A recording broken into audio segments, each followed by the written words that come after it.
church a lot.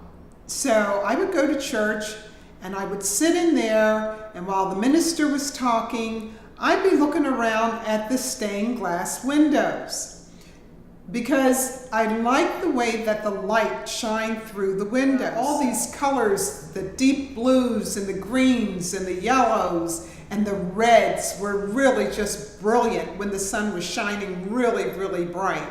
And sometimes when the light wasn't shining real bright, I also would find that the light would dance around. So all of these things really, really just made me as a child really like the color of glass. A friend and I decided to take a stained glass class.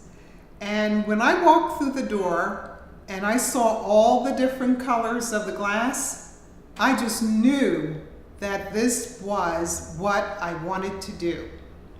Then eventually what happened was that I went someplace one day in Philadelphia and a woman walked up to me and she asked me, she said, "Are you an artist?" So I decided to say yes. And she said, "Well, I'm doing an exhibition, an exhibit. Would you like to make something for it?" People who are artists are just like you and me. I might not even call myself an artist at first. At first, it was something foreign to me that someone would call me an artist. But eventually, I began to have the confidence to actually say that I am an artist.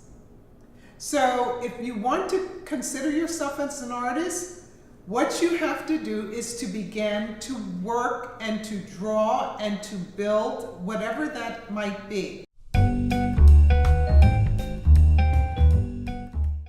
I want to tell you about this piece. This piece is called Skedaddle, Old Bird, Skedaddle. Now, why did I name it that? I'll tell you a story. I'm a school bus driver, and one day, my student and I were on the bus. I was driving by, and there was this older woman, and she was pruning her rose bushes. And she was standing near the fence, and there was this bird on the fence. And what she would do is that she would grab a bunch of leaves, and she would throw it at the bird. So the bird would skedaddle to a left, and then come right back. This piece is called Sweet Lips, AKA Abdul. My son's name is Abdul. And one of the things is that Abdul, when he used to go to school, he used to talk about how the children would make fun of his lips because he had large lips. But what I wanted to instill in him is that every part of your body, your facial features, are special. So this piece was a piece that I decided to make just to commemorate this wonderful human being that he is.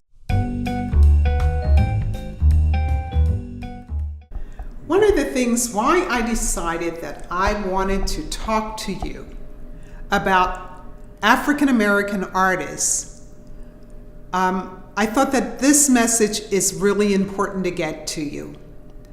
I want African Americans to come out to the galleries and see what other artists are doing. I think it's really, really important. And what I also find out is that when you do come, you really love the work. There's so many African American artists in this world, and you want to really get to know them because one day you might want to purchase something. Or one day you might want to be an artist yourself. My studio is in my home. It's in my basement. Who would think that I have a studio in my basement? But that's where my studio is. But when I bring it out of the basement, usually it is to a gallery or to a museum. So I want you to ask your mom or your grandmother or your fathers to come to bring you to an exhibit.